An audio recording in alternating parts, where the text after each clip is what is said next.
वालेकुम दोस्तों, क्या इस पूरे दुनिया में क्या हम इंसान अकेले हैं या फिर हमारे अलावा भी कहीं और कोई इंटेलिजेंट लाइफ मौजूद है?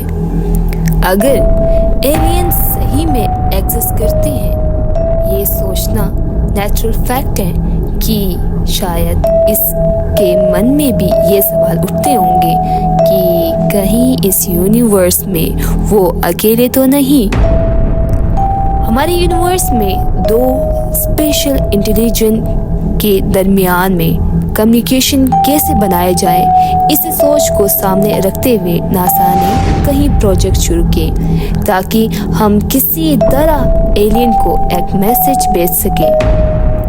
ये साल 1977 की बात है कि नासा ने अपना वॉयेजर 1 लॉन्च किया। सिंपल वर्ड में कहा जाए तो ये एक इंटरस्टेलर मिशन था। हमारी मिल्की वे गैलेक्सी में करोड़ों अरबों सोलर सिस्टम मौजूद है।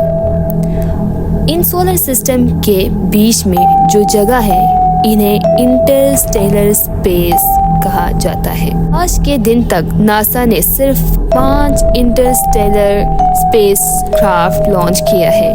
इनके नाम पायनियर 1 के नाम है, pioneer 10, pioneer 11, Voyager 1, Voyager 2, New हॉरिज़ॉन्स।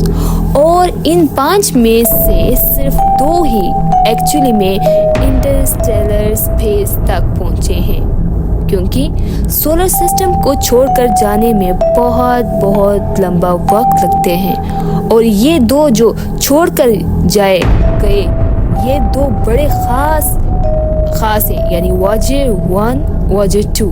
उन्होंने सोलर सिस्टम के इर्द गिर्द इस तरह चक्कर लगाए हैं कि हमें Jupiter, Saturn, Uranus and Neptune की कमाल के फोटोज इसमें से हमें मिल गए हैं। इसके दिन तक वॉयेजर 2 अगलोता स्पेस क्राफ्ट है कि यूरेनस और नेपच्यून के पास गया, और वॉयेजर 1 का सफ़र तो इतना लंबा रहा कि वो ऑफिशियली ज़मीन से सबसे दूर पहुंचने वाला मेन ऑब्जेक्ट बन चुका है।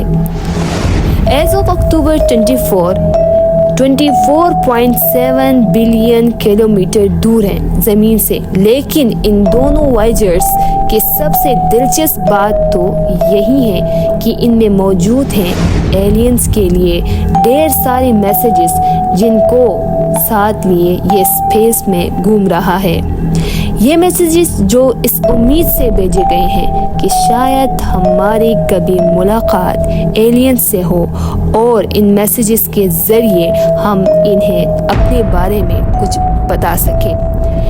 इंसानों की तरफ से आखिर क्या छुपा है इन मैसेजेस में? क्या हैं वो मैसेजेस जो नासा एलियंस को बताना चाह रहे हैं? आइए जानते हैं वॉयेजर्स मिशंस इस वीडियो में। ये साल 1965 की बात है कि नासा में काम करने वाला एक इंजीनियर ने नोटिस किया कि सोलर सिस्टम की आखिरी 4 planet Jupiter, Saturn, Uranus and Neptune एक बड़ी ही अनोखी ड्रामेटिक अरेंजमेंट में आ जाएगी, लेकिन लेट 90s में, जो 165 सालों में सिर्फ एक बार आती हैं।